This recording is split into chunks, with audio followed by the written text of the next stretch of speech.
Yeah, that's weed.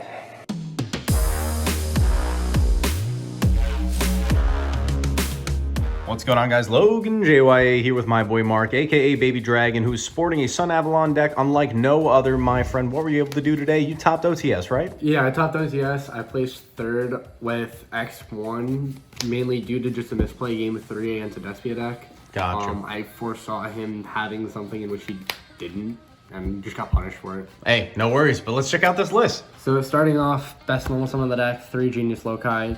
Gets you every engine, every plant card you can ever want. You max out on any needed. 3 Rikka Petal. It's the second best normal summon.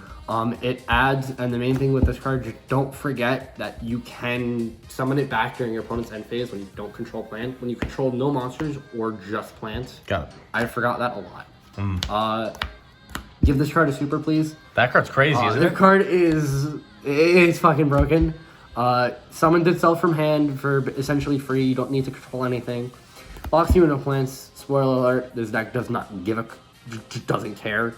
And then in the hand engrave, quick effect: negate your opponent's monster effect by tributing a plant you control and shuffling it to deck for cost. Can't get DD crowed. Can't get called wide if you play it right. Don't be dumb like I was. Moving on to like the non-essential stuff, 2 Primula. You need 1 for the main combo, but playing 2 comes up with the search spell Rikka Glamour, which I'll explain a little bit later. But 1's not bad, 2 is a little bit better. 2 Mood on the Rikka Fairy. Tributes a monster for cost. Plant monster you control for cost. Special it from hand. On summon, it searches for a Rikka spell or trap. So it's like Rhoda plus good card. The other high level Rikka we play is Snowdrop. Yeah. She's similar to the Leerless Sapphire Swallow. Tributes a plant, summons herself and a plant from hand. And then she modulates level by targeting a plant on the field and making all plants you control the same level. So you can do some fun and Xyz shenanigans with her. Then, sadly, the only real hard brick in this deck is the Sunseed Twin. And why is that? Because if you open this on normal, it doesn't get you anything. And when I get to the extra deck, you'll see the Link 1 doesn't do anything unless you make it with the Loki. And this needs follow-up, and it needs a Link on field to be able to use his on summon effect. So it's like, it's really, really poor. It's only really good if you have unexpected die. Got it. Speaking of which, we play 3 of this card. This card is Loki, but on steroids. Because it doesn't cost a normal It doesn't cost a normal summon. You full combo with this card, and then you can, if you get interrupted, normal summon, pedal, and go off. You have to play 3 of that card. I don't care what people say. 2 selling, I think 2 is correct. You use 1, you can always use 1 for follow-up, and opening it isn't the worst. Like, if your Dryas gets ashed or something, like, it's fine. And it does come up in weird scenarios as just, like, a free extender, because it just summons a normal from the deck. For the Rikka spells, 3 Glamour. Yeah. This is the one I mentioned. It rotas for a card, and it tributes a plant on the field for cost to add a Rikka monster and the same level plant monster with a different name. So the idea behind it is you'll search this off of it, and if you tribute for the cost, you'll add Primula, which will cause Primula to trigger, and then this can just special itself, and that's rank 4. So that's how that interaction works. It's just really helpful about spamming the board with little to no little to no effort. Right. Lair of Darkness on crack. This is the new field spell? This is a field spell from Power of the Elements. So while you have a Rikka on the field, you can lock yourself in the plants for the rest of the turn to set a Rikka spell or trap from the deck. It can be used this turn as long as it's not a trap. And then it is once per turn when you would activate a Rikka card or effect to tribute your opponent's monster as if it was a monster you control. So if you have this plus this in hand, activate this, tribute. I played against a Dragon player today, and I just outed the Link 5 with it for free because it doesn't target. It says go bye. Yeah. And I'm gonna go +2 off of it, so it's just free. The Rikka sheet isn't a brick. It's similar to Imperm, but it's also Snatch Steal, but tributes for cost to take it. Combo with the field spell. Right. Tell your opponent no. Make Sprite really sad. That's it for the plant engine stuff. For staples, I chose 3 Ash. Felt it was just the most generic. I know we have a decent bit of trap tricks at our locals, and just other rogue stuff that I felt like this is just fine. It's good against branded too. It's really good against branded. Triple nib for Kashtira. this deck this deck hates Kishtira with a passion. Like, you need 2 to 3 cards that break the board. Triple tactics. Talents, cards crazy. This deck, you get ashed, impermed, veilered, or anything like that. Well, not really. Really, the veilers and the ashes. You play around Nib. That's what Princess is so good for. And you just draw 2 or look at their hand and just keep going. Right. The last 4 cards, triple Book of Eclipse because Kishtira is a deck. Yep. And then the 1 Duster for the 40th card. Makes sense. For the extra deck, 3 Dryas, no more, no less. If you play more, you would. On summon, when you summon it with this card, the Loki, it adds the sewing from the deck. Right. And then when you take damage, you will special a Sunvine monster from your extra deck, which the sewing does. It makes you take 1,000 damage. Got it. So the ones you're summoning are Healer and Thrasher, Right. which are both good in their own right. Gains life per the link rating of the Sunavalon you control, and then this card can attack multiple times as part of your RTK. Right. The link 3 for the engine. This literally just on summon rewarns this, and then makes this attack more than once. So you only need one of him? You only need one. Okay. The sole purpose of this card is just to make a link 4. Got it. 2 Jasmine. You have to play 2. Kishiro will rip this out and you will die. Yep. Card's crazy. It's part of your main combo. 1 Dance Peon. Okay. This card's really funny. It's kind of new too, right? It's kind of new. It's really from Dimension Force. It's a super, but on summon it can mill up to 3 cards. You summon up to 2 plants to zones it points to.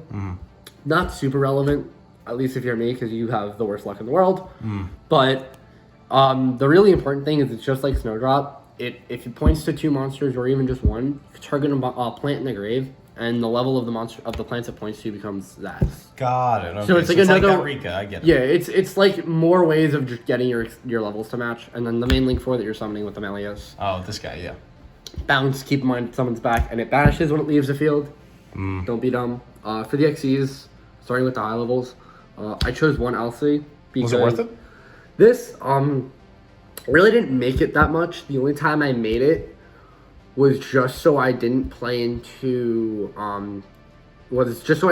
as many back row. And I just wanted to get more cards in grave. So I was like, I knew I had more plants in deck, and I had been through most of my spells. So I'm like, milling 1 isn't bad essentially. Got it. Teardrop, tribute to card, never bad. It's always a quick effect. You're always having a plant on it. The main negate that you bring up the combo. Yeah, this guy. If you don't want to play this, you just don't have to. It's completely optional. I just felt that with Labyrinth being a thing, this is like a really good card because it doesn't pop and it doesn't pop anything. It just puts it to the top of the bottom. Got it. And then this just attaches whatever you activate. You activate a spell on your turn, attaches a spell, etc. And then it's just Mekaba. The best rank for her in the deck, the only one. This guy, yeah. She is everything this deck needed and more. While she's on the field, detach a material, add a plant or a Rikka card from plant monster or a Rikka card from your graveyard to your hand. And when she's tributed, not by effect, just tributed, period. So you can literally just normal summon over her. And then she'll summon a rank 5 or higher plant and attach her. Keep in mind, it's also from grave. So you can summon this properly, get it outed or link it off, and then just go, hey. And bring it right on back. She's back again. Deal with her. I did that quite a few times today. It's really annoying for people because they're like, wait, what? That card does that? Yep, make them right on back. Clean 15 in the extra. Of course. For the side deck. 3 Lava Golem. Again, this deck hates Kishtira. Now, let me ask this. You don't mind giving up the normal summon too much? So, there were a few times where giving up the normal did hurt. Yeah.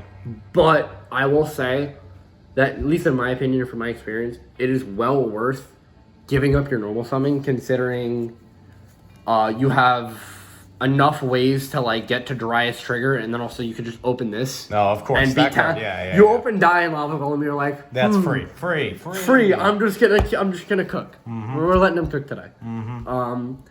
Something I wanted to try out today was a 3-round package 1-1-1. And how was this? So this was really good. This is part of my misplay with Brandon. Oh no! I didn't negate something when I should have.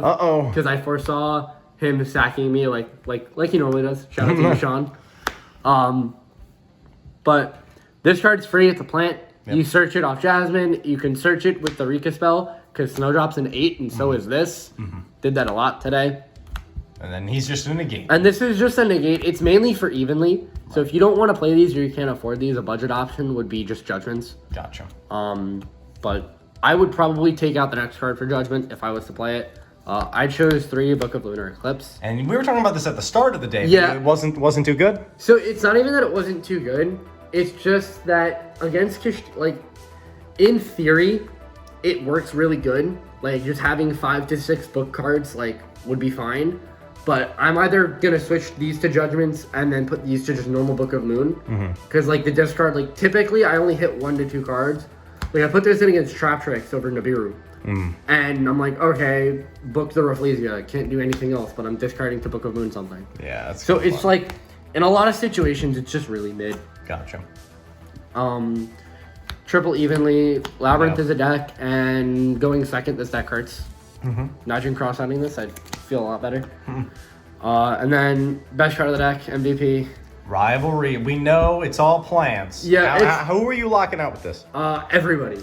You locked out everybody, and game 1 actually against a Despia player, I was like, hey, this card might seem good, and then I'm like, wait, the Bystial's all out it. And then game 2, I just put in these, and I Fiend locked him. Oh my god. And he was like, oh crap. And we kind of just sat there and looked at each other for a few minutes. There you go. And then he remembered Guardian Chimera. And he Book of Eclipse himself down. Hey, well.